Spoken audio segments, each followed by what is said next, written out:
Pemirsa apa kabar? Saya Maidin Hindrawan membawakan Warta Berita PTS tanggal 20 Juni. Undang-undang di Taiwan mengharuskan transportasi umum seperti MRT dan bus untuk dilengkapi dengan kursi prioritas. Tapi tidak ada peraturan konkret terkait penggunaannya sehingga kerap menimbulkan percekcokan. Seperti yang terjadi antara seorang pemuda dan pria tua 2 hari lalu. Terkait hal ini, MOHW menegaskan kursi prioritas tidak akan dihapus. Tanggal 18 sore ada seorang pemuda yang duduk di kursi prioritas MRT karena perutnya mulas. Namun seorang pria tua yang masuk gerbong berkata bahwa ia mengidap sejumlah penyakit dan meminta penumpang itu untuk menyerahkan tempat duduknya. Keduanya saling adu mulut. Pria tua ini malah menampar sang pemuda. Penumpang di samping segera melerai dan berupaya menyetop pria tua tersebut. Konflik terkait hak pengguna kursi prioritas kerap terjadi akhir-akhir ini. Memicu perdebatan semua lapisan masyarakat tentang perlu tidaknya kursi prioritas dihapus.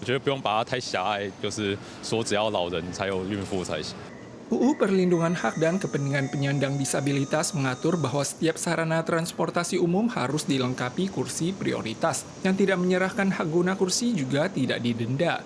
Di masa lalu, ada warga mengajukan proposal penghapusan kursi prioritas lewat media jaringan partisipasi online kebijakan publik. 不会废除，但是我们会吸取各国的一个经验，有点像日本的优先席，也是可以采取的一个。 Gerbong khusus wanita di dalam kereta TRA dan gerbong orang tua anak di MRT semuanya bebas digunakan dan tidak ada aturan wajib. Bahkan kursi prioritas yang dipasang di kereta Jepang pun demikian, juga bukan tidak boleh digunakan oleh penumpang biasa. Bagaimana mengoptimalkan efektivitas kursi prioritas pada sarana transportasi umum merupakan pelajaran oleh pemerintah. 20 Juni, hari ini adalah Hari Pengungsi Sedunia. Ormas HAM menggelar acara jumpa pers untuk menyerukan kembali agar pemerintah menindaklanjuti usulan peninjauan kembali Konvensi Hak Asasi Manusia Internasional dengan secepatnya merampungkan RUU Pengungsi sesuai dengan standar internasional dan perkembangan evaluasi program yang ada saat ini. Banyak warga terbunuh atau terluka dan terpaksa meninggalkan kampung halaman sejak kudeta 2021 di Myanmar.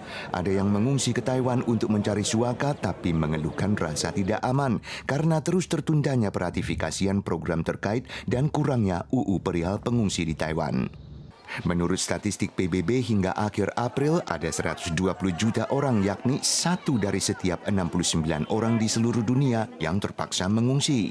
Pemerintah Taiwan tahun lalu memutuskan menawarkan sertifikat pendaftaran warga asing bagi orang asing yang memohon suaka, tapi masa peratifikasiannya panjang. Maka Ormas HAM pun menyerukan pemerintah menyelesaikan UU pengungsi sesegera mungkin untuk melindungi pengungsi internasional.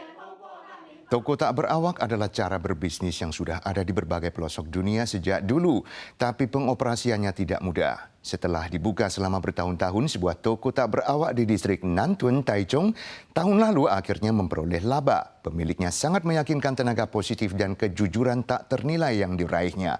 Tapi ada pelaku usaha bakpao mengeluh bahwa tokonya terus mengalami kerugian dan kini harus menghemat pengeluaran. Saat lemari es toko tak berawak dibuka, es loli di dalamnya telah terjual habis. Toko tak berawak di distrik Nantun, Taichung ini telah beroperasi selama 20 tahun. Toko ini bukan cuma tidak ada penjaganya, pelanggan yang beli barang juga harus membayar sendiri tanpa uang kembalian. Toko ini dapat bertahan karena mengandalkan kejujuran dan rasa saling percaya dengan para pelanggannya.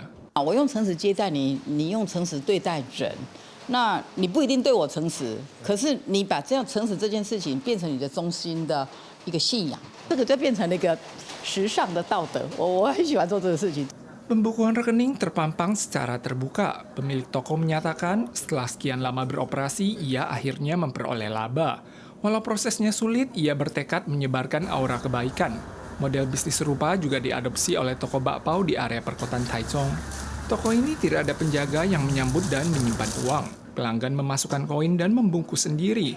Bisnis dengan cara ini telah berlangsung selama 10 tahun namun tetap tak luput dari tekanan usaha. Awalnya ada 4 toko di area perkotaan, kini hanya sisa 1.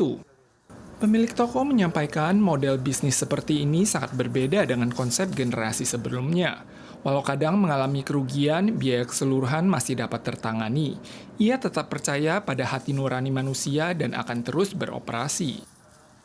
Sebuah upacara diadakan di Waduk Fei Cui pada hari Kamis untuk meluncurkan penggunaan pipa air baku yang baru selesai dibangun. Kelak pipa akan diaktifkan asalkan tingkat kekeruhan air baku melampaui 500 NTU untuk menjamin keamanan pasokan air. Sebungkus camilan kuai-kuai diikatkan pada motor kendali gerbang untuk memohon kelancaran. Setelah 5 tahun, proyek pipa air baku di Waduk Fei Cui telah diselesaikan, berfungsi menyalurkan sumber air dengan kekeruhan rendah di waduk untuk menjamin pasokan air bagi 6 juta penduduk Taipei Raya tatkala kekeruhan air Sungai Nanshi meningkat signifikan saat badai taifun atau hujan lebat. 97% air baku dalam sistem air leding Taipei diambil dari hilir Sungai Nanshi dan Peishi. Usai diserang Taifun Soudelor pada 2015, kekeruhan air kedua sungai mencatat rekor tertinggi, maka proyek pipa air baku pun diluncurkan. Dengan panjang 2,8 km dan kapasitas asupan air 2,7 juta ton per hari, pipa air ini diharapkan dapat mengurangi tekanan pada sumber daya air di Taiwan Utara. Suhu tinggi ekstrim terus berlanjut. Kota suci Makkah di Arab Saudi mencatat suhu setinggi 51 derajat Celcius pada hari Senin, mengakibatkan setidaknya 550 jemaah meninggal dan 2.000-an orang menerima perawatan medis selama sepekan terakhir. Menurut statistik, sedikitnya 240 jemaah yang meninggal tahun lalu, sebagian besar darinya warga Indonesia.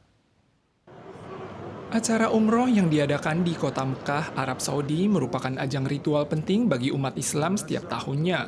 Namun dampak perubahan iklim terhadap acara tersebut semakin dramatis dalam beberapa tahun terakhir.